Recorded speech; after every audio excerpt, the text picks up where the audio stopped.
Hey guys, it's Derek with Panhandle Exotics. Today I'm going to talk to you about a proper enclosure for slightly larger exotics. This is our enclosure for one of our personal pets, a capuchin monkey named Katie. The same concept can easily be adapted for other animals as well, such as Kinkajous, Coatimundis, lemurs, raccoons, and many others. Rather than being stuck in a cage, Katie has her own bedroom. It has been completely child-proofed. We removed the ceiling fan, which can cause injury, and replaced it with an LED light fixture that hugs a ceiling and has a low profile, so it offers little to grab onto and climb around on.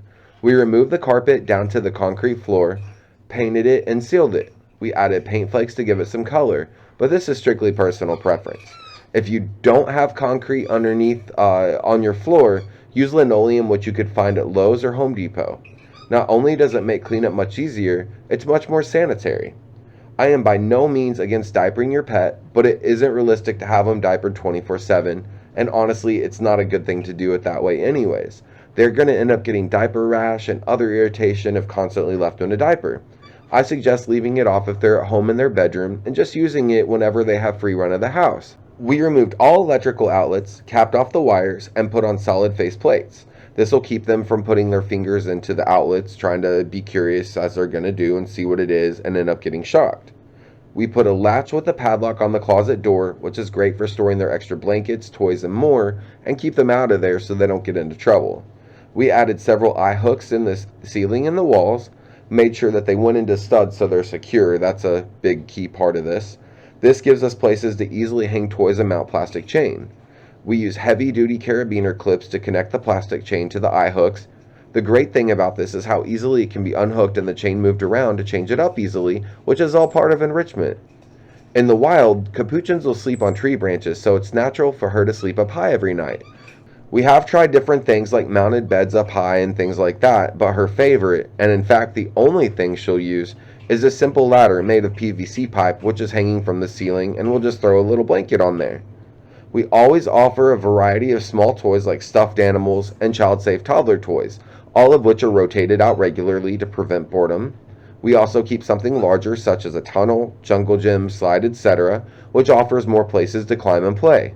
I suggest looking at the Step 2 and Little Tykes toys, which are usually a safe option because they are meant for little kids. We also add a few learning toys with sounds or music into the toy rotation. Be sure that the battery compartments are screwed shut tightly because you don't want there to be anything that they can get into that's going to harm them or have the possibility of hurting them. We did flip the doorknob on backwards so that way it can be locked from the outside. However, primates and raccoons and many other species are incredibly smart. They're still able to figure this trick out and open it. So we fixed this problem by just adding a simple porch-style door latch that can only be accessed from the hallway outside.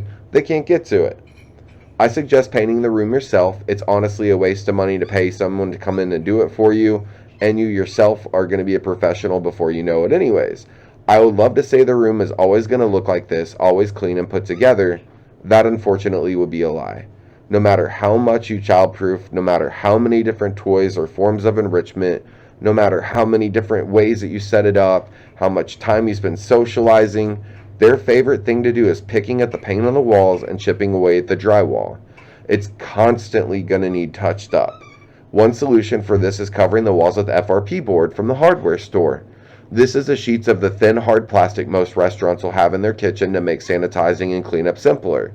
I would probably push more for this suggestion if you're using this style of enclosure to house a raccoon, kinkajou, or anything in the raccoon family.